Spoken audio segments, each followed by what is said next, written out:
अमरावतीच्या आजोबांनी केलं वयाच्या 84व्या वर्षी लग्न। मंडपात नवरी आजीबाईंचाही आनंद गगनात मावेना।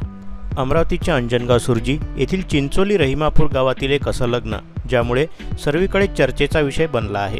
लग्न करणं हे आपल्याकडे पवित्र बंधन मानलं जातं।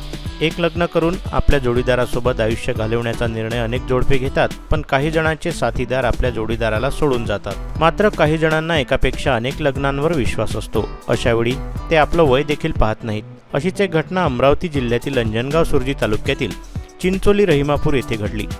येथील कुटुंब प्रमुख विठ्ठल खंडारे यांनी वयाच्या 84व्या वर्षी एका 65 वर्षीय आजीबाईसोबत तिसरं लग्न केलं आहे।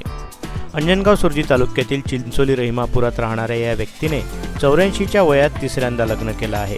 हा विवाह करण्यासाठी त्यांच्या कुटुंबातील मुलगा, सून व नातवंडांनी संमती दिली होती। आता या वयस्कर माणसाच्या या कारनाम्यामुळे कुटुंबातील व्यक्तींची चर्चा तालुक्यासह जिल्ह्यात होत आहे। विठ्ठल खंडारे असं या 84 वर्षीय आजोबांचं नाव।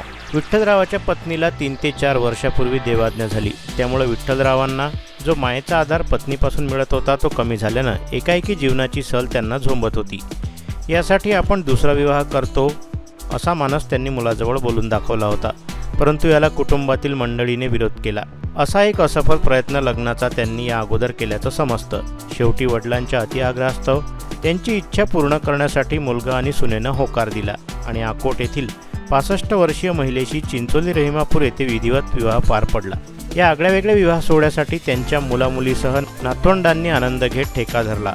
या विवाह सोहळ्याला परिसरातील नागरिकांनी उपस्थिती दर्शवली होती। अनेक मान्यवर आपल्या परिवारासह या सोहळ्याला उपस्थित होते। या लग्न सोहळ्याला उपस्थितांपैकी कोणीही हा काही वेगळा प्रकार घडतोय असं वाटत नव्हतं। कोणीही यावर प्रश्नचिन्ह उपस्थित न करता आनंदानं सोहळ्यात सहभाग दर्शवला।